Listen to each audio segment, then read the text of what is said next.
प्रभु राम देव भगवान अल्लाह खुदा ईश आदि नाम एक ही शक्ति के हैं। वो कैसा है, कहां है, कैसे मिलता है, किसने देखा है? ये प्रश्नवाचक चिन्ह पूर्ण रूप से हटाने के लिए अवश्य सुनिए जगत गुरु तत्वदर्शी संत रामपाल जी महाराज के अमृत वचन, सर्व पवित्र धर्मों के पवित्र शास्त्रों के आधार पर। गीता प्रेस गोरखपुर से प्रकाशित है।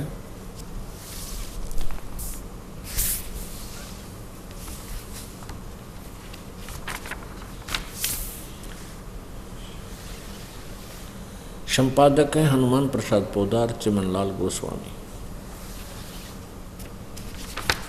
और प्रकाशक में मुद्रक हैं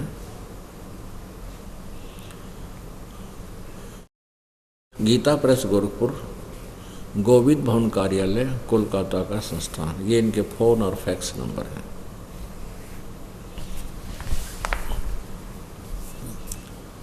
इसके 123 नंबर पृष्ठ पे तीसरे स्कंद में, ये तीसरा स्कंद है, 123 पृष्ठ पे भगवान विष्णु अपनी माता दुर्गा की महिमा करते हुए, स्तुति करते हुए क्या कह रहे हैं कि तुम शुद्ध स्वरूपा हो, यह सारा संसार तुम्हीं से उद्भासित हो रहा है। मैं ब्रह्मा और शंकर हम सभी तुम्हारी कृपा से विद्यमान हैं। हमारा आविर्भाव और तिरोभाव हुआ करता है। केवल तुम ही नित्य हो, जगत जननी हो, प्रकृति और सनातनी देवी हो। इससे सिद्ध होता है कि भगवान विष्णु जी कह रहे हैं कि मैं ब्रह्मा और शंकर हम तुम्हारी कृपा से विद्यमान हैं। हमारा आविर्भाव माने जन्म और तिरोभाव माने मृत्यु। हमारा जन्म और मृत्यु हुआ करता है। केवल तुम ही नित्य हो, जगत जननी हो, प्रकृति और सनातनी देवी हो। भगवान शंकर बोले, देवी यदि महाभाग विष्णु तुम्हीं से प्रकट हुए हैं तो उनके बाद उत्पन्न होने वाले ब्रह्मा भी तुम्हारे ही बालक हुए। फिर मैं तमोगुणी लीला करने वाला शंकर क्या तुम्हारी संतान नहीं हुआ? अर्थात मुझे भी उत्पन्न करने वाली तुम ही हो। शिवे, संपूर्ण संसार की सृष्टि करने में तुम बड़ी चतुर हो। इस संसार की सृष्टि, स्थिति और संहार में तुम्हारे गुण सदा समर्थ हैं। उन्हीं तीनों गुणों से उत्पन्न हम यानी ब्रह्मा विष्णु शंकर, रजगुण ब्रह्मा, सतगुण विष्णु, तमगुण शंकर शिव जी नियमानुसार कार्य में तत्पर रहते हैं। इस पवित्र सदग्रंथ ने ये कंसेप्ट क्लियर कर दिया, 4 कंसेप्ट क्लियर कर दिए। कौन कौन से? नंबर 1, ब्रह्मा विष्णु महेश जी नासवान हैं, इनकी जन्म मृत्यु होती है। दूसरा, ये दुर्गा यानी शेरा वाली माता इनकी माँ है, इनकी जननी है। नंबर तीसरा ये हो गया कि रजगुण ब्रह्मा है, सतगुण विष्णु, तमगुण शिव जी। चौथा ये हो गया कि केवल नियमानुसार कार्य ही कर सकते हैं, किसी के भी सुख या दुख को ये घटा बढ़ा नहीं सकते, ये अनुग्रह नहीं कर सकते किसी पर। तो पुण्यात्मा, ये प्रसंग चल रहा है कि हम यदि ब्रह्मा विष्णु महेश जी की पूजा करें तो भी हमें वो परम शांति नहीं मिल सकती। परम शांति उसी को कहते हैं जहाँ जाने के बाद फिर संसार में कभी लौट कर ना आना पड़े। इस गंदे लोक में यहाँ किसी को देख ले कोई सुखी नहीं, चाहे इस पूरी पृथ्वी का राजा भी क्यों ना हो। इस पृथ्वी पर कहीं फ्लड आ रहा है, बाढ़ आ रही है, कहीं पर भूकंप से मृत्यु हो रही है, कहीं सूखा पड़ रहा है, कहीं बर्फ के नीचे दब कर मर जाते हैं। कोई किसी बीमारी से, कोई किसी रोग से, कोई टेंशन से, कोई आपसी झगड़े में। कभी किसी चीज़ का अभाव है तो कभी किसी चीज़ की टेंशन है। यहाँ कभी जीव सुखी नहीं होता। और स्वर्ग के अंदर इससे भी ज़्यादा दुख है। हम स्वर्ग बहुत बार जा चुके हैं और वहाँ हम रह भी नहीं सके। हम मान लीजिए उसको सुख मानते भी हैं, तो हम वहाँ रह नहीं सकते, क्योंकि जितनी जिसकी पुण्य कमाई होती है उसको समाप्त करके वहाँ से फिर लौटना पड़ता है। यदि हम ब्रह्म की साधना करते हैं, ये स्वयं भी नाशवान है, और इसकी साधना करके हम केवल ब्रह्मलोक में जाते हैं, और ब्रह्मलोक में जाने के बाद फिर भी लौटना पड़ता है। गीता जी अध्याय नंबर 8 के श्लोक नंबर 16 में उसमें लिखा है कि ब्रह्मलोक पर्यंत सभी लोग पुनरावर्ती में, पुनरावर्ती का अर्थ होता है कि जहाँ जाने के बाद फिर वापस लौटकर आना ही पड़ता है, वो पुण्य क्षीण होने के उपरांत। अब गीता जी अध्याय नंबर 8 के श्लोक नंबर 16 का अनुवाद गलत किया इन्होंने। इसका अनुवाद किया है कि लेकिन ब्रह्मलोक तक सभी लोग पुनरावर्ती में हैं, लेकिन मुझे प्राप्त प्राणी की कभी जन्म मृत्यु नहीं होती। गलत अनुवाद किया। इसका अर्थ ये है कि न विद्यते का अर्थ होता है जो ये नहीं जानते, विद्य माने जानना होता है। जो ये नहीं जानते कि मुझे प्राप्त होकर भी पुनर्वर्ती में जन्म मृत्यु होती है, तो वो ये सब कुछ जानकर भी दोबारा पुनर्वर्ती में रहते हैं, जन्मते मरते हैं। यदि यहाँ ये सत्य माने कि इनका अनुवाद ठीक है, गीता ज्ञानदाता कहता है मेरी साधना करने वाले मुझे प्राप्त प्राणी कभी जन्म मृत्यु में नहीं आते, उनके जन्म मरण नहीं होते। ये जचे नहीं, क्योंकि गीता जी अध्याय नंबर 2 के श्लोक नंबर 12 में स्वयं कह रहा है कि तेरे मेरे ना जाने कितने जन्म हो लिए, पहले भी हुए आगे भी होंगे। अध्याय नंबर 4 के श्लोक नंबर 5 में स्पष्ट करता है कि अर्जुन तेरे और मेरे बहुत जन्म हो चुके हैं, पहले भी हो चुके हैं और आगे भी, तू नहीं जानता, मैं जानता हूँ। ब्रह्म को प्राप्त प्राणी परम शांति को प्राप्त नहीं हो सकता, पूर्ण मोक्ष प्राप्त नहीं कर सकता। ये स्वयं कहता गीता अध्याय नंबर 18 के श्लोक नंबर 62 में कि अर्जुन तू सर्वभाव से उस परमेश्वर की शरण में जा जिसकी कृपा से तू परम शांति और सनातन परम धाम को यानी सत्यलोक को प्राप्त होगा, रत धाम को प्राप्त होगा। अब वो परमात्मा, जैसे आज सुबह के सत्संग में आपको बताया था, 3 परमात्मा हैं। एक क्षर पुरुष जिसको क्षर ब्रह्म भी बोलते हैं, क्षर ब्रह्म, क्षर जैसे अक्षय व अक्षर और अक्षर, क्षर ब्रह्म, ब्रह्म माने प्रभु, पुरुष, क्षर पुरुष कहो, क्षर ब्रह्म कहो, उसको ज्योति निरंजन कहो या काल कहो, ये 3 परमात्मा हैं। अब पहले ये देखिएगा, फिर उसके बाद आपको परमात्मा की लीला, कैसी लीला परमात्मा करता है तो वेद बताएंगे। ये देखिएगा श्रीमद् भगवत गीता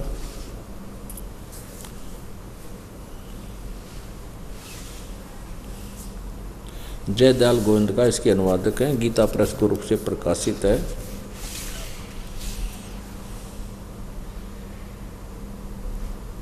प्रकाशक मुद्रक हैं गीता प्रेस गोरखपुर, गोविंद भवन कार्यालय कोलकाता का संस्थान। ये इनके फ़ोन और फैक्स नंबर है। 15 में अध्याय नंबर 15 के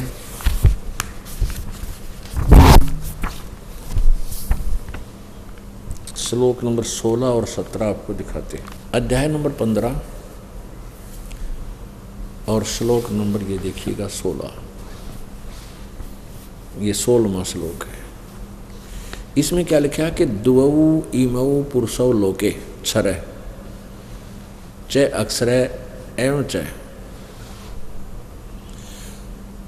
क्षर सर्वाणी भूतानि कुटस्थ अक्षर उच्यते। इसका क्या अर्थ बनता है? द्वौ माने 2, इमौ लोके इस लोक में, ये पृथ्वी वाला लोक है जो क्षरपुरुष, सरपुरुष और अक्षर पुरुष का है, इसको पृथ्वी लोक वाला लोक बोलते हैं। इमौ लोके इस लोक में, द्वौ माने 2, पुरुषों माने परमात्मा हैं, 2 प्रभु हैं, एक सर एक अक्षर, एक सरपुरुष और एक अक्षर पुरुष। और इसी प्रकार इनके लोकों में सर्वाणी भूतानी, सब प्राणी तो नाशवान है, इनके स्थूल शरीर नाशवान है, और जीवात्मा सभी की अविनाशी होती है, कुत्ते के दसुअर की भी है वो। तो इन्हीं के शब्दों में अनुवाद देखिए। इस 15वें अध्याय का ये 16वां श्लोक का अनुवाद इन्होंने किया है। इस संसार में नाशवान और अविनाशी भी ये दो प्रकार के पुरुष हैं। पुरुष माने प्रभु, पुरुष माने परमात्मा। दो भगवान हैं, एक क्षर पुरुष, यहाँ भी लगा सकते हैं इसको, क्षर पुरुष और अक्षर पुरुष। अक्षर ब्रह्म भी कह सकते हैं, इसको अक्षर ब्रह्म भी कह सकते हैं। ये क्षर पुरुष यानी दो परमात्मा हैं, और इनमें इनके लोकों में संपूर्ण प्राणियों के शरीर तो नाशवान है और जीवात्मा अविनाशी कहा जाता है। अब यहाँ 17वें में कमाल किया है, उत्तम पुरुष तु अन्य है। उत्तम पुरुष श्रेष्ठ प्रभु वास्तविक अविनाशी परमात्मा तो इन ऊपर वाले दोनों से, क्षर पुरुष और अक्षर पुरुष से कोई और ही है। उत्तम पुरुष तु अन्य परमात्मा इति उदाहरते है, जिसको भगवान कहा जाता है। यह लोकत्रयम् आविश्य विभर्ति अव्यय ईश्वर है, जो तीनों लोकों में प्रवेश करके सबका धारण पोषण करता है, वो अव्यय ईश्वर है, अविनाशी परमात्मा है, वो परमेश्वर है। अब यहाँ इसको स्पष्ट किया है कि उत्तम पुरुष तु अन्य परमात्मा इति उदाहरते हैं। उत्तम श्रेष्ठ प्रभु यानी वास्तविक परमात्मा तो कोई भगवान कोई और ही है, पुरुष, उसको परमात्मा कहा जाता है, वो परमात्मा कहलाता है। और वही तीनों लोकों में प्रवेश करके ये लोकत्रयम् आविश्य विवर्ति अव्यय ईश्वर है। अब स्पष्ट हो गया कि वो परमात्मा कोई और है। फिर यहाँ गीता पढ़ने वाले श्रद्धालु विचलित हो जाते हैं कि गीता जी अध्याय नंबर 15 के श्लोक नंबर 18 में फिर कहा है कि मैं लोक में और वेद में पुरुषोत्तम प्रसिद्ध हूँ। ये अनुवाद गलत है। इसका ये कहना है कि मेरे अंतर्गत 21 ब्रह्मांड में जितने प्राणी हैं, जितनी आत्माएं हैं, चाहे वो स्थूल शरीर में हैं, चाहे वो जीवात्मा रूप में, मैं उनसे श्रेष्ठ हूँ, उनसे तगड़ा हूँ, वो मेरे कंट्रोल में है। और इस कारण से मुझे लोक वेद के आधार पर, लोक वेद होता है सुना सुनाया दंत कथा जो सत्य ना हो, लोक वेद अक्षेत्रीय ज्ञान के आधार से मैं पुरुषोत्तम नाम से प्रसिद्ध हो रहा हूँ।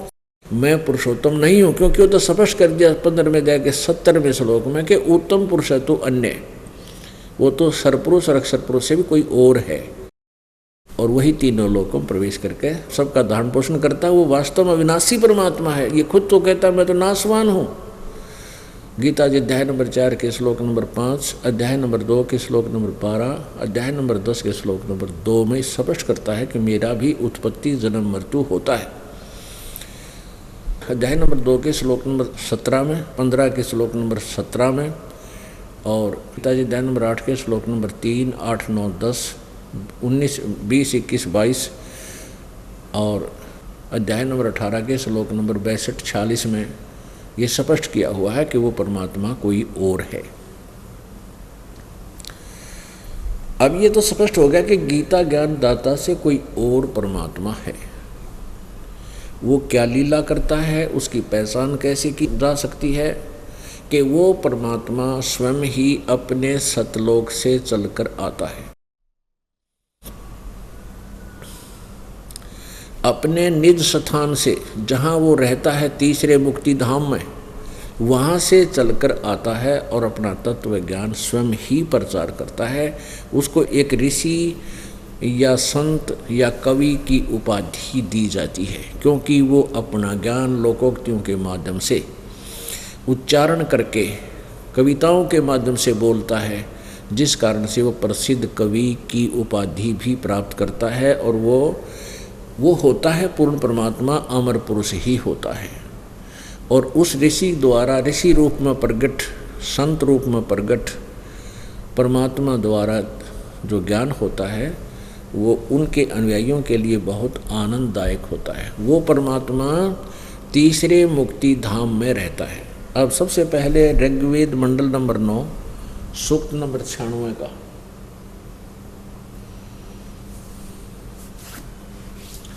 ऋग्वेद मंडल नंबर 9 सूक्त नंबर 96 क्या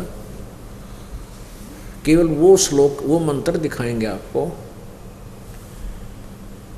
जिसमें परमात्मा के बारे में ये पूछा है कि आपका नाम कौन सा है, श्रेष्ठ नाम क्या है आपका, और वो परमात्मा रहता कहाँ है। ये देखिएगा ऋग्वेद मंडल नंबर 9-10 महर्षि दानव सरस्वती द्वारा इसका अनुवाद बताया गया है। ये तो बाद में देखेंगे, बताएंगे आपको वास्तविकता क्या है, पर अभी हम इतने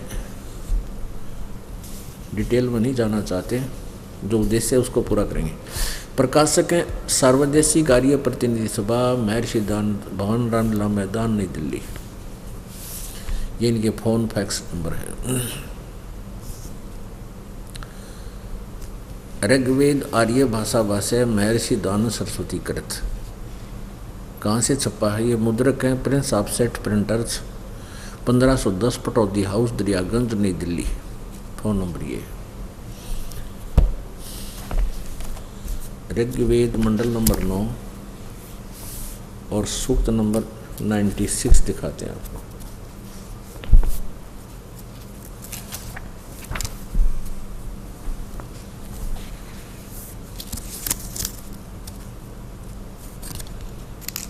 ये देखिएगा ऋग्वेद मंडल नंबर 9 सूक्त 96, इसके 16 नंबर मंत्र में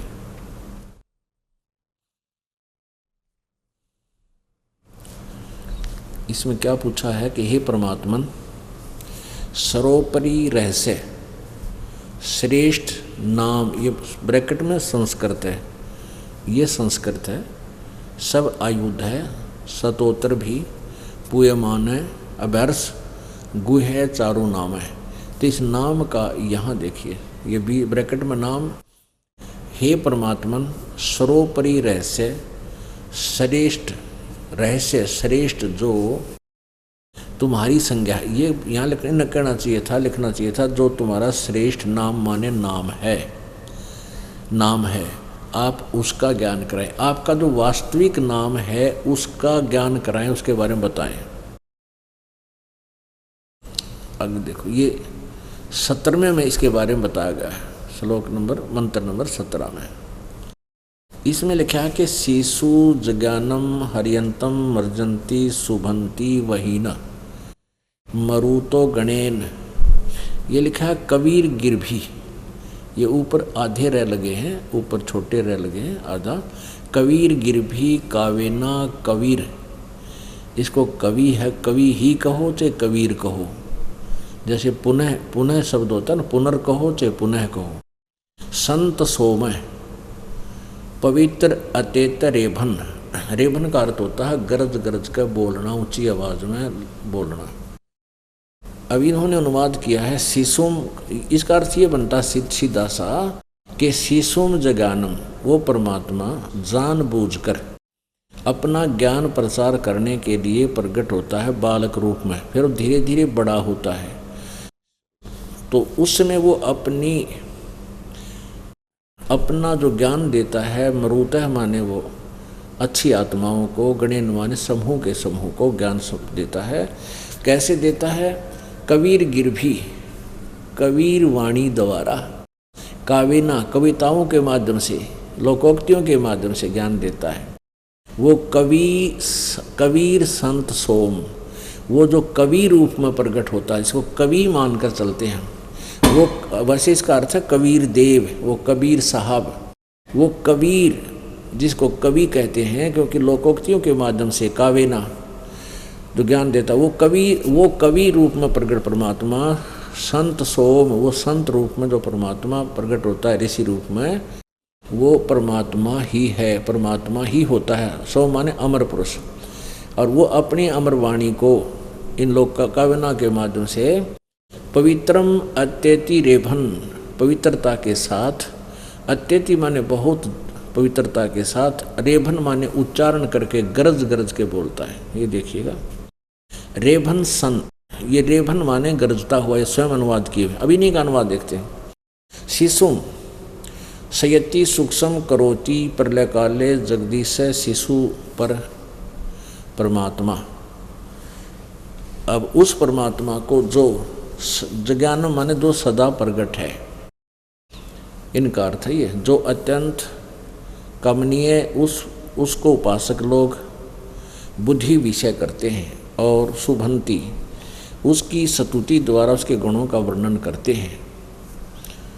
विद्वान लोग उस गतिशील परमात्मा का, गतिशील माने जो इधर उधर चल फिर कर आता है, चलता फिरता रहता है, गणेन गुणों के गुणों द्वारा वर्णन करते हैं। अब इन्होंने क्या कर दिया, इसके दो हिस्से कर दिए, कबीर गिरभी के दो अर्थ कर दिए, दो पार्ट कर दिए।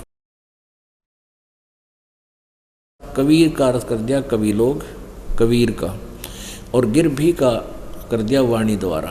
हम यहाँ लिख दें कि कबीर वाणी द्वारा, नोट इसका अलग ना करें, कबीर गिरभी आगे लिख दें कबीर वाणी द्वारा। और कविता से, कावेना माने कावेना, इसमें लिखा कावेना, ये केवल कावेन लिख रहे नहीं, कावेना कविताओं द्वारा, कविताओं से, यानी कवि रूप में उस स्तुति का, अपने वाणी को कवि रूप में, कावेना माने कविताओं से, यानी कवियों की तरह बोल बोल कर बोलता है।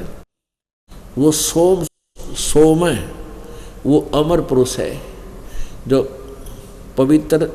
पवित्र वह परमात्मा, पवित्रम परमात्मा कल्याण अवस्था में, कारण अवस्था में अति सूक्ष्म प्रकृति को रेभन संग्रजता हुआ अतिक्रमण करता है। अब इनको कुछ ज्ञान तो था नहीं, क्योंकि जिस व्यक्ति को रामायण कथा का मौखिक ज्ञान ना हो और उसने हिंदी सीख ली हो, विदेश का रहने वाला हो, और वो उस तुलसीकृत रामायण की जो चौपाइयों का अनुवाद करने लगे तो अड़ंगा करेगा वो, क्योंकि वो समझ नहीं सकता लंका कौन, रावण कौन था, और तो कुछ का कुछ बकवाद करेगा। यही स्थिति इन अनुवादकर्ताओं की है जो वेदों का अनुवाद कर रहे हैं।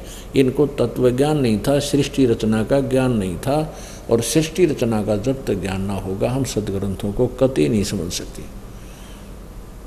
इसका अर्थ ये बनता है कि वो परमात्मा जानबूझकर, जज्ञानम, जय माने उत्पन्न होना, प्रकट होना, और ज्ञानम माने जानबूझकर, शिशुम जज्ञानम, वो शिशु रूप में परमात्मा प्रकट होता। क्योंकि जैसे शुरुआत जहाँ से होती है किसी भी सदग्रंथ की, फिर लास्ट में बीच के अध्यायों में उसके कोड वर्ड, सांकेतिक शब्द ज़्यादा आ जाते हैं, तो इनको वही समझ सकता है जिसको, ये तो श्लोक हैं, ये भी दोहे हैं, एक किस्म के मंत्र जो हैं ये भी श्लोक हैं, ये भी पद्य भाग है। तो इसमें कुछ शब्द अपने गायन राग के अनुसार कुछ शब्दों को ऐसा अधूरा पधूरा बोला जाता है।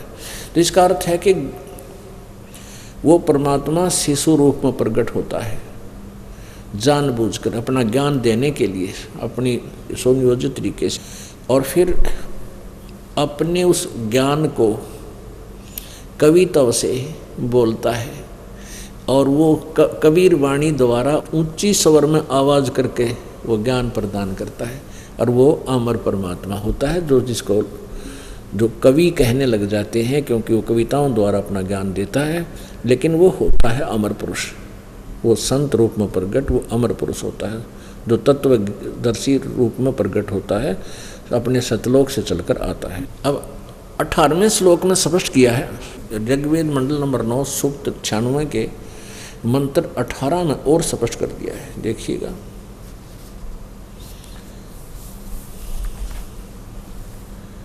ऋग्वेद मंडल नंबर 9 सूक्त नंबर 96 का हमने 17वां पढ़ लिया, 16वां भी पढ़ लिया, कि गरजता हुआ वो बोलता है, आवाज लगा। 18वें में लिखा है, ऋषि मना ये ऋषि करत सवरसा सैंसराणी थ पदवी कवि नाम तृतीयम धाम महिष्य शिष्य संत सोम विराजमानो राजती स्टुप।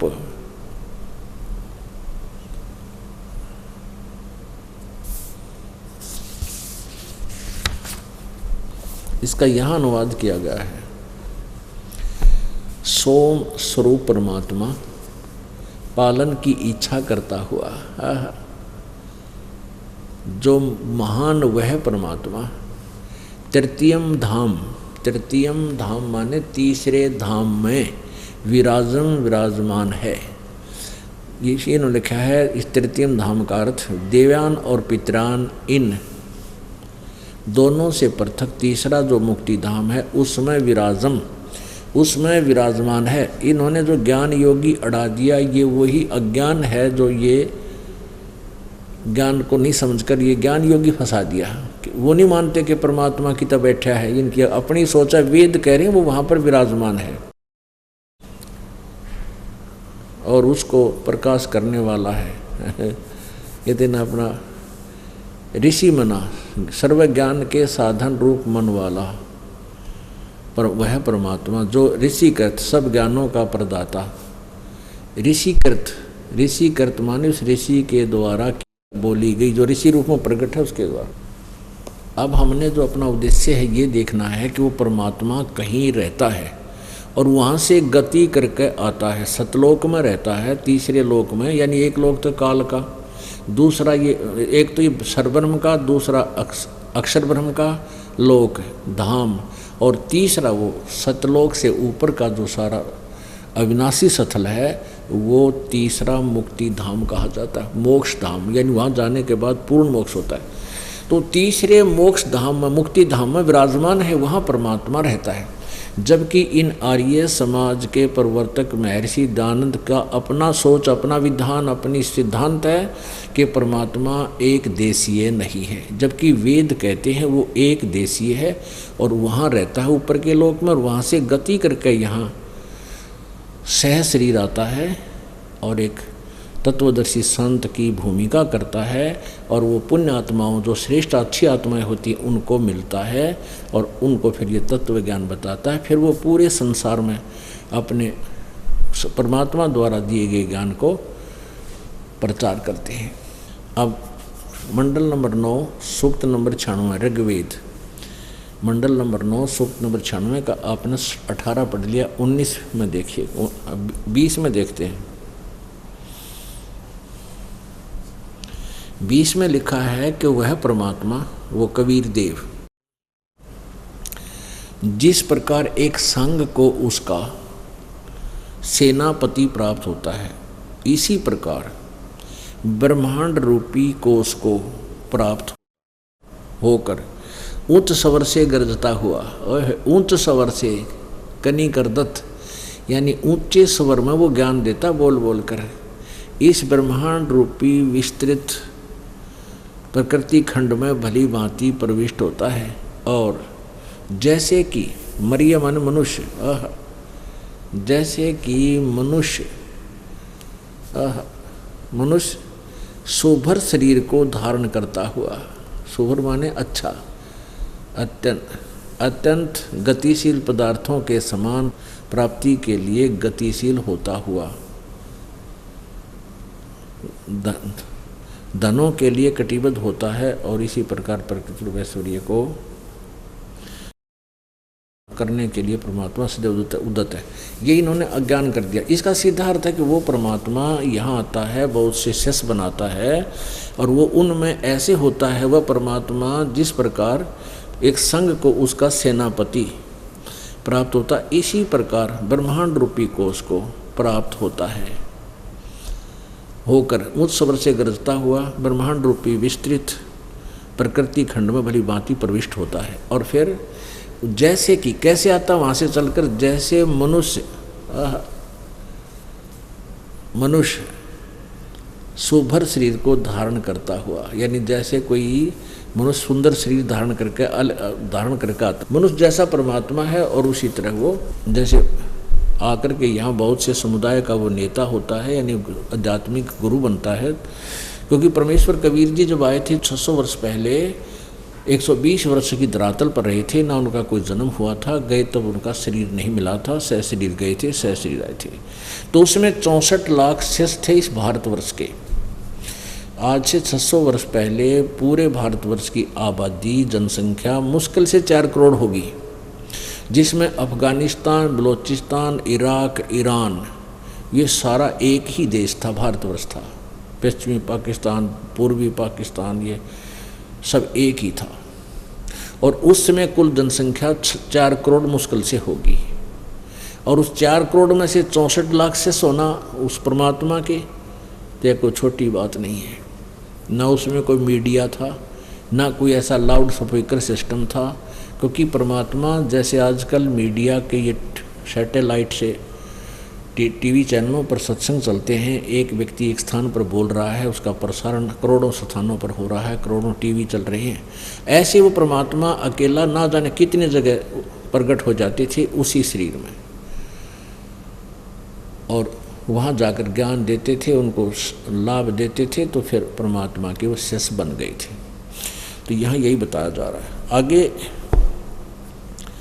वो परमात्मा क्या लीला करता है, और वो खुद भी कहता है कि चारों युग में हम पुकारे, चारों युग में संत पुकारे, और कूक कहा हम हेल रे, हीरे माणक मोती बरसे ये जग चुगता ढेल रे।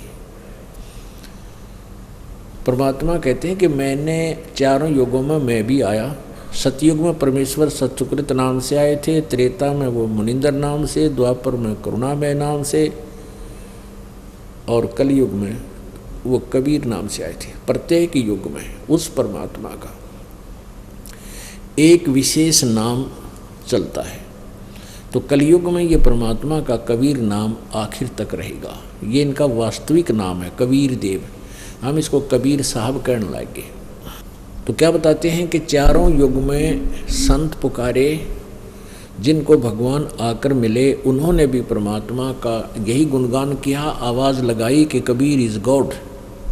वो परम अक्षर ब्रह्म कोई और है, वो कबीर है। चारों युग में संत पुकारे और कूक कहा हम हेल रे। हेल माने ऊंची आवाज़ ला कर, गरज गरज कर, हमने कूक कर आवाज़ लगा कर, रुके मार मार कर कूक कहा हम हेल रे, हीरे माणक मोती बरसें और यो जग चुगता ढेल रे। हीरे माणक मोती यानी तत्व ज्ञान, मोक्ष तत्व ज्ञान रूपी ये हीरे मोती और कुलालों की वर्षा हो रही है। और ये बोला प्राणी अज्ञानी ऋषियों महर्षियों के द्वारा अज्ञान के आधार से ये डले ढो रहा है, डले इकट्ठे कर रहा है, कंकर पत्थर जोड़ रहा है। आन उपासना शास्त्र विधि को त्याग कर मनमानी पूजाएं करता है, पूर्ण ब्रह्म को छोड़कर अन्य उपासनाएं करता है। उनको ढेल का है, ढेले यानी डले, वो डले ढो रहा है। अब देखिएगा ऋग्वेद मंडल नंबर 9 और सूक्त नंबर 86 का श्लोक नंबर 26-27 इस बात को स्पष्ट करेगा कि वो परमात्मा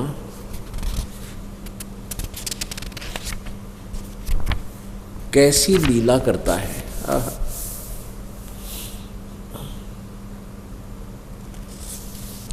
ऋग्वेद मंडल नंबर 9 सूक्त नंबर 86, पहले 96 पढ़ा था, 86 है। इसका मंत्र नंबर 26 देखिएगा। कितना कमाल है। इसमें अनुवाद बहुत कुछ ठीक किया है इन्होंने। यज्ञ करने वाले यजमानों के लिए, यज्ञ करने वाले यजमानों के लिए अर्थात भक्तों के लिए, साधकों के लिए, जो साधना करते हैं उन साधकों के लिए परमात्मा सब रास्तों को सुगम करता हुआ उनके विघ्नों को मर्दन करता है, उनके विघ्नों का नाश करता है, उन दुखों का निवारण करता है और उनको पवित्र करता हुआ और अपने रूप को सरल करता हुआ वह कांति में परमात्मा इन्होंने क्या कर दिया, कबीर का अर्थ यहाँ सर्वज्ञ कर दिया। हम यहाँ लिखते हैं कबीर देव, ये कवि ही मान ले, हम इसको लिखते हैं कबीर देव। कबीर देव यानी कबीर परमेश्वर विद्युत के समान बिजली की तरह क्रीड़ा करता हुआ, यानी जैसे आकाशीय बिजली चमक कर बांगी टेढ़ी ऐसे खेल सा करती हुई, वर्णीय पुरुषों को प्राप्त होता है। आहा, अपने आत्मा जैसे ये देखिएगा, ऋग्वेद मंडल नंबर 9 और सूक्त नंबर 20, इसका मंत्र नंबर 1, इसमें यहाँ स्पष्ट लिखा है, इसका ये स्पष्ट है यहाँ पर कबीर देव, यो कबीर ऊपर रेला ग्रह नीचे देव, कबीर देव, कबीर परमेश्वर, हम इसको कबीर साहब कहने लाएंगे, कबीर देव, यो कबीर देव, देव माने परमेश्वर और कबीर माने हम कबीर बोलने लगे, कबीर देव। अब यहाँ देखो, तो यहाँ हम इसका अर्थ ये लिख देते हैं कबीर देव। इसका क्या भाव बनता है? ऋग्वेद मंडल नंबर 9 सूक्त 86 मंत्र 26 का, कि भक्ति करने वाले साधकों यानी भक्तों के लिए परमात्मा उनके सब रास्तों को सुगम करता हुआ, यानी उनके सब रास्ते खोल देता है। जैसे आप जी कहाँ से यहाँ आ रहे हो हैं, और एक यहाँ बरवाले में नहीं आ पा रहे हैं, तो आपके ऊपर रजा है तो परमात्मा की, आप परमेश्वर की रेंज में आ गए और आपके रास्ते इन्हें खोल दिए, आप यहाँ आने लगे। और फिर क्या बताता है कि रास्तों को सुगम करता हुआ उनके विघ्नों का मर्दन करता है, विघ्नों माने उनके संकटों का नाश करता है, उनको पवित्र करता हुआ अपने रूप को सरल करता हुआ। क्योंकि सतलोक में जहाँ परमेश्वर रहते हैं उनका शरीर बहुत तेजों में है, मनुष्य सदृश शरीर है परमेश्वर का, परम अक्षर ब्रह्म का, सतपुरुष का, सतपुरुष कहो परम अक्षर ब्रह्म को, सतपुरुष माने अविनाशी परमात्मा। तो उसका एक रोमकूप में करोड़ सूर्य मिला दे, करोड़ चंद्रमा, तो भी उनकी रोशनी फीकी पड़े उस परमेश्वर के एक रोमकूप की प्रकाश के सामने। तो इतना तेजों में शरीर है उस परमेश्वर का। यदि वो परमात्मा एज इट इज उसी तेजों में शरीर में यहाँ आ जाए तो हमारे उल्लू की तरह सभी की आंखें बंद हो जाए, हम कुछ नहीं देख सकते। इसलिए वो परमात्मा अपना हल्का तेज पुंज का शरीर बनाता है, अपने रूप को सरल करता हुआ। और वह कबीर परमात्मा जैसे बिजली की तरह, कहते हैं पहुँचूंगा क्षण एक में, क्षण क्षण पहुँचूंगा क्षण एक में, जन अपने के हेत जन अपने के काज, और हिरण्यकशिपु जो मार दो में नरसिंह दर के साज। तो एक क्षण में परमात्मा सतलोक से एक फ्रिक्शन ऑफ सेकंड में यहाँ आ जाता है। और वही वेद बता रहे हैं कि वो बिजली जैसे आकाशीय बिजली थी उस समय, बिजली की जैसी गति से बिजली की बहुत ज़्यादा स्पीड होती है, और तुरंत मालिक की स्पीड तो इससे भी कई लाख करोड़ गुना ज़्यादा है, लेकिन एक उदाहरणार्थ बताई जाती है। तो वो परमात्मा क्रीड़ा करता हुआ नीचे आता है अपनी लीला करता हुआ, और अपने श्रेष्ठ भक्तों को, वर्णीय पुरुषों को, अच्छी आत्माओं को मिलता है। अब देखना 27वें मंत्र में कितना कमाल किया है। ऋग्वेद मंडल नंबर 9 सूक्त 86 मंत्र 26 पढ़ दिया, 27 देखो। ये अनुवाद वैसे काफ़ी गलत भी किया है उन्होंने, फिर भी प्रेम की वे सैकड़ों धाराएं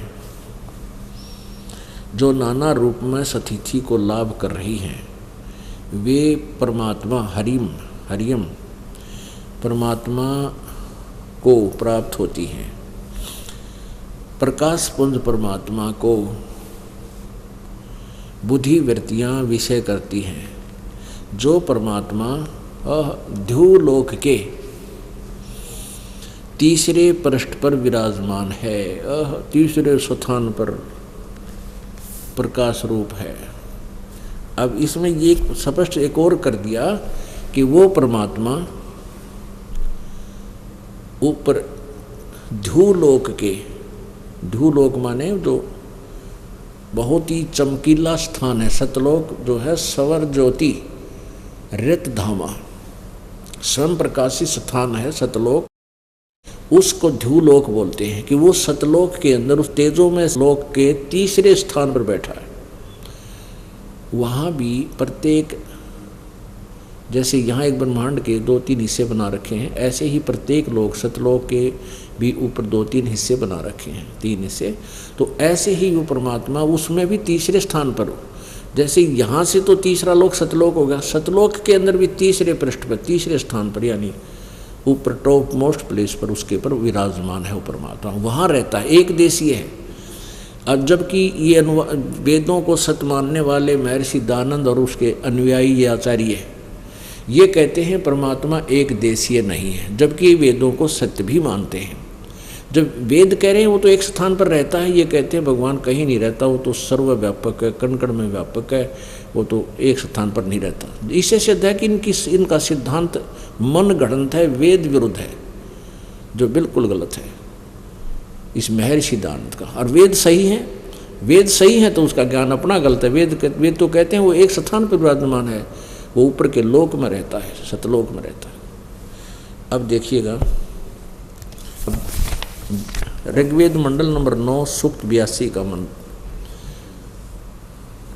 सूक्त 82 का मंत्र नंबर 1 ये यहाँ पर है।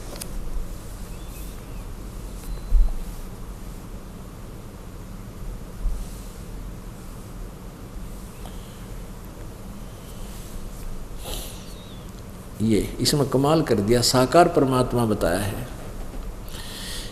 जो सर्वो उत्पादक प्रभु प्रकाश रूप सद्गुणों की वृष्टि करने वाला, पापों के हरण करने वाला है, यानी पाप नाशक है, पाप क्षमा करता है, करने वाला है।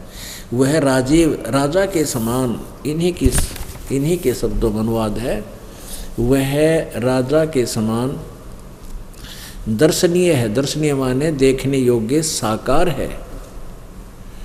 और वह पृथ्वी आदि लोकांतरों के चारों ओर शब्दायमान हो रहा है। वह वर्णीय पुरुषों को, वह परमात्मा वर्णीय पुरुषों को, जो साकार परमात्मा है, वह वर्णीय पुरुषों को, जो दृढ़ भक्त हैं, जो उनके श्रेष्ठ भक्त हैं, उसको पवित्र, जो दृढ़ भक्त है उसको पवित्र करता हुआ प्राप्त होता है। कैसे होता है? जिस प्रकार विद्युत आकाशीय बिजली स्नेह वाले स्थानों को आधार बनाकर प्राप्त होता है, इसी प्रकार उक्त गुण वाले परमात्मा ने इस ब्रह्मांड को उत्पन्न किया है। अब इसका स्पष्ट अर्थ बनता है कि वो पूर्ण परमात्मा ऊपर के लोक में रहता है और वहाँ राजा की तरह देखने योग्य है, देखा जाता है, और वह वहाँ से चलकर गतिशील होकर के नीचे आता है, वर्णीय पुरुषों को, जो दृढ़ भक्त हैं, उनको पवित्र करता हुआ उनको आकर मिलता है, प्राप्त होता है। जैसे आकाशीय बिजली अपने पात्र पर ही गिरती है, जैसे पहले कहा करते थे, अभी यही विधान है। आकाशीय बिजली, जैसे कांसी एक धातु होती थी पहले, तो कांसी के बेले, कटोरे, थाली, गिलास ये सारे हुआ करते थे। और कई बहुत सी घटनाएं ऐसी देखी कि वो थाली या बेला बाहर पड़ा होता या घर में होता कहीं पर, तो वो बिजली, आकाशीय बिजली उस बेले या थाली पर गिरती और उसको पाड़ देती, खत्म कर देती और नीचे धरती में समा जाती, या काले सांप पर गिरती। तो कहते हैं वो परमात्मा पूर्ण ब्रह्म जैसे बिजली अपने स्नेह वाले, जिसका उससे लगाव है, जिसका उसका लिंक है, उसी पर आकर पड़ती है। तो ऐसे ही वो परमात्मा अपने प्यारी दृढ़ भक्तों को, जो उसकी प्यारी आत्मा है, उनको आकर ऐसे मिलता है, तुरंत आ जाता वहाँ पर, और फिर उनको अपना साक्षात्कार करा के सतलोक आदि दिखा करके अपने प्रचार करने के लिए उनको छोड़ देता है। वो ऐसी लीला करता है वो परमात्मा पूर्ण ब्रह्म। आगे देखिए, अब ऋग्वेद मंडल नंबर 9 सूक्त नंबर 82 इसका मंत्र नंबर 2। हे परमात्मन, उपदेश करने की इच्छा से आप, किस लिए आता हो परमात्मा? तत्व ज्ञान देने के लिए, उपदेश करने की इच्छा से आप महापुरुषों को प्राप्त होते हो, अच्छी आत्माओं को, दृढ़ भक्तों को मिलते हो, और आप अत्यंत गतिशील पदार्थ के समान यानी बिजली की तरह के समान हमारे आध्यात्मिक यज्ञ को प्राप्त होते हो। अति गतिशील पदार्थ की तरह यानी बहुत तेज चाल से चलने वाले पदार्थ की तरह यहाँ आते हो। आप सर्वज्ञ हैं। यहाँ लिखना है आप ये कबीर वेदस्या। कबीर माने आप कबीर देव हैं। इनकी हम व्याकरण को नहीं छेड़ना चाहते। आप कबीर देव हैं। यहाँ लिख दे आप कबीर देव हैं। आप कबीर साहब हैं और शुद्ध स्वरूप हैं। हमारे पापों को दूर करके हे परमात्मा, हे अमर पुरुष, सो माने हे अमर पुरुष, आप हमको सुख दें। ऐसे ऐसे। अच्छा, अब तीसरे में ऋग्वेद मंडल नंबर 9 सूक्त 82 का मंत्र 3। पवित्र यज्ञों में रक्षा से आप प्राप्त होते हैं। पृथ्वी आदि लोक लोकांतरों में गति करते हुए यानी लोक लोकांतरों में चलते हुए आप सर्व आते हो। आप सर्वव्यापक नहीं, आप स्वयं गतिशील होकर विराजमान होते हैं यानी वहाँ से चलकर आते हो और यहाँ स्वयं गतिशील होकर के यहाँ आते हो। यानी एक स्थान पर भगवान रहता है ऊपर और वहाँ से चलकर आता है। वो शरीर है, मनुष्य सदृश है, राजा की तरह देखने योग्य है और यहाँ आता है और में मिलता है। वो किस उद्देश्य के लिए आता है ये भी देखिएगा। ऋग्वेद मंडल नंबर 9 सूक्त 20 का प्रथम ही मंत्र है। इसमें कबीर देव लिखा। कबीर देव, इन्होंने इसका अड़ंगा करना ही था क्योंकि इनको ज्ञान नहीं था। वो अलग से अनुवाद कुछ गलत किया। यहाँ देखो, वह परमात्मा कबीर नहीं, हम इसको बोलते हैं कबीर देव है। वह परमात्मा कबीर देव है और सबका रक्षक है और विद्वानों की तृप्ति के लिए ज्ञान को देता है। वो आता ही उद्देश्य ये होता है कि वो तत्व ज्ञान प्रचार करने के लिए आता है। तत्वदर्शी संत की भूमिका भी वो स्वयं ही करता है, ज्ञान देता है और सहनशील है।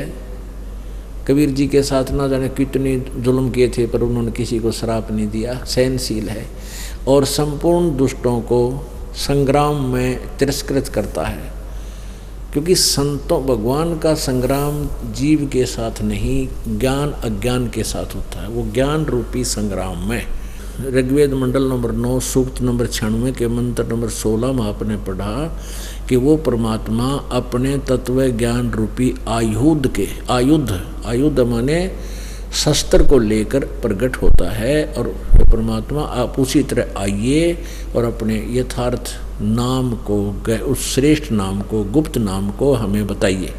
आपका कौन सा गुप्त मंत्र है और वास्तविक नाम के है आपका। अब परमात्मा भी कहते हैं कि सोहम शब्द हम जग में लाए और सार शब्द हमने गुप्त छपाए। अब वो गुप्त नाम जो है इस दास को दिया है, प्रभु ने आदेश दिया इसका प्रकट करने का। वो आज तक किसी को प्रकट नहीं किया था, लेकिन जिन महापुरुषों को उन्होंने दिया था, बताया था, उनको आगे देने का आदेश नहीं दिया था कि तुम इसको अभी खोलना नहीं है। तो सार नाम इस दास के पास है। इसका एक प्रमाण और है ऋग्वेद मंडल नंबर 9 और सूक्त नंबर 86 का मंत्र नंबर 31। ब्रह्म माने ब्रह्म शब्द का आधार परमात्मा, शब्द ब्रह्म का आधार परमात्मा वर्णीय उपासकों को श्रेष्ठ, वर्णीय माने श्रेष्ठ उपासकों को भली भांति प्राप्त होता है। भली भांति प्राप्त होता। जो परमात्मा बलों का दाता है वह सबको सब सत्ता में लीन करने वाला परमात्मा। ये अनुवाद थोड़ा सा गलत कर रहे हैं। सहहरि माने वह है पाप नाशक, ये लिखना चाहिए था। अवचकृत शब्दमान होता है। उपासक लोग उसको उपासना से मगन हुए भली भांति उसकी स्तुति करते हैं। उस शब्द ब्रह्म के आदि कारण ब्रह्म को जो शिशुम सबका लक्ष्य स्थान है, उसको सुमति लोग साक्षात्कार करते। ये गलत किया उन्होंने। शिशु माने अर्थ क्या है? बालक रूप में। इसका अर्थ ये बनता है कि वो बालक रूप में प्रकट होता है, वह बालक रूप में प्रकट होता है वो परमात्मा, और सबको ज्ञान देता है। अपने आत्मा परमात्मा कौन है, कैसा है और वो क्या करता है, ये परमात्मा अपने श्रेष्ठ भक्तों को आकर मिलता है, जो उसके दृढ़ भक्त होते हैं। जैसे आदरणीय नानक साहिब जी को मिले, आदरणीय मलुकदास साहिब जी को मिले, आदरणीय गरीबदास साहिब जी को मिले, आदरणीय दादू साहिब जी को मिले, दादू दास साहिब जी को मिले, आदरणीय धर्मदास साहिब जी को मिले, आदरणीय घीसा दास साहिब जी को मिले। इन अपने दृढ़ भक्तों को परमात्मा ऐसे ही आकर अचानक मिले और उनको अपने तत्व ज्ञान से परिचित कराया, अपना साक्षात्कार कराया, सतलोक में लेकर गए, सचखंड में। अभी तक जितने भी पंथ हैं, वैसे तो सतलोक के ठेकेदार ये एक पंथ है राधा स्वामी, ये सतलोक का ठेका लिए हुए है कि हम सतलोक के विषय में जानकारी रखते हैं, सतपुरुष की भी जानकारी हमें ही है, और हमारे जो मंत्र हैं, जो साधना है, वही श्रेष्ठ है। अपने आत्मा वो कौन कौन से हैं? जैसे राधा स्वामी पंथ से ही अलग हुआ है धन धन सतगुरु, यानी सच्चा सौदा सिरसा। ये एक ही कुएं का पानी है। शिवदयाल जी महाराज हुए हैं आगरा में पन्नी गली में, वहाँ से ये पंथ चला है और राधा स्वामी नाम से प्रसिद्ध हुआ है। उसी से एक जयमल सिंह नामक एक महान आत्मा उन शिवदयाल जी से उपदेशी होकर के बाबा जयमल सिंह जी ने ब्यास नदी के किनारे, ब्यास ग्राम के पास, वहाँ अपना अलग डेरा बना लिया। फिर उससे ये अलग अलग फटे हैं, जैसे धन धन सतगुरु सिरसा वाला और जगमाल वाली वाला। और उन्हीं राधा स्वामी पंथ से ही आगरा से निकला हुआ है एक घूरेलाल जी थे, वो भी आगरा से संबंधित राधा स्वामी पंथ से घूरेलाल जी, उनके शिष्य हुए हैं ये जय गुरुदेव वाले।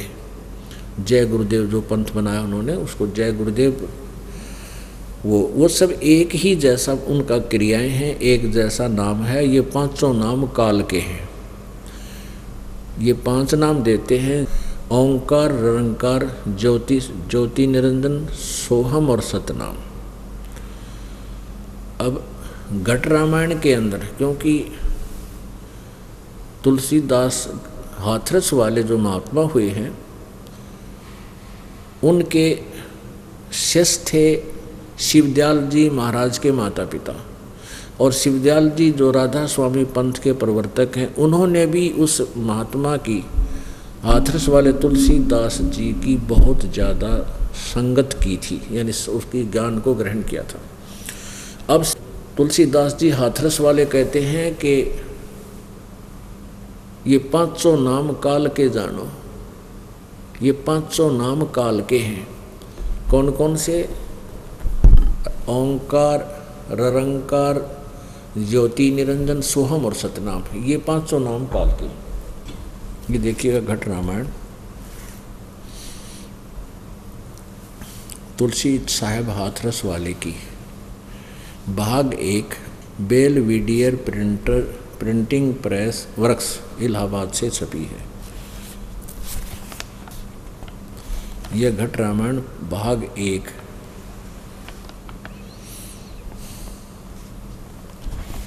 इसके 27 नंबर पृष्ठ को आप पढ़ के सुनाते हैं आपको। अब ये क्या कहते हैं और ये क्या बोल रहे हैं। प्रश्न नंबर 27 पे भेद पिंड और ब्रह्मांड का। अंतर गुफा तहाँ चल जाऊं जहाँ साहिब के दर्शन पाऊं। पांचों नाम जीव जब भाख्या, छठवां नाम गुप्त कर रखा। इन पांचों से एक और नाम है छठा, वो गुप्त है। पांचों नाम काल के जानो, तब दानी मन शंका आनो। निर्गुण निराकार निर्वाणी, धर्म राय ये पांच बखानी। काल ने ये पांचों नाम बोले थे। जीव नाम निज के विचारी, और जान बूझ दानी झक मारी। आगे आइए।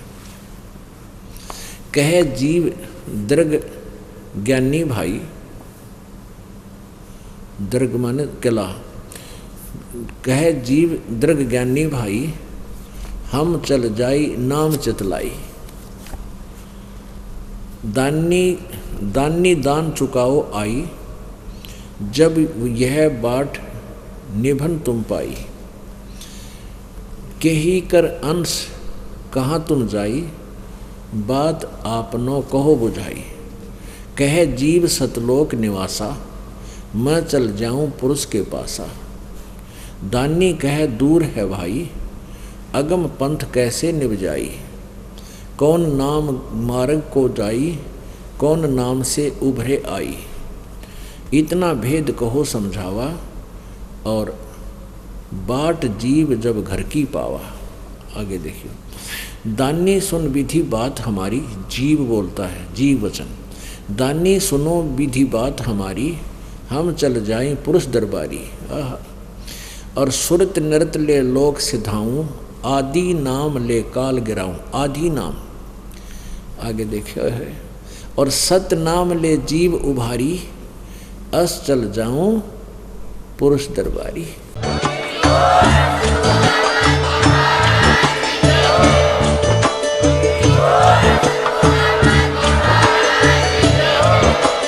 आप सुन रहे थे जगत गुरु तत्वदर्शी संत रामपाल जी महाराज जी के मंगल प्रवचन। अधिक जानकारी के लिए विजिट कीजिए हमारी वेबसाइट www.jagatgururampalji.org। संत रामपाल जी महाराज जी के शुभ आशीर्वाद से पूरे विश्व भर में 500 से भी ज्यादा नाम दीक्षा केंद्र हैं, जिन पर संत रामपाल जी महाराज जी द्वारा ऑनलाइन निशुल्क नाम दीक्षा दी जा रही है। अपने नजदीकी नाम दीक्षा केंद्र का पता करने के लिए संपर्क करें 8222880541।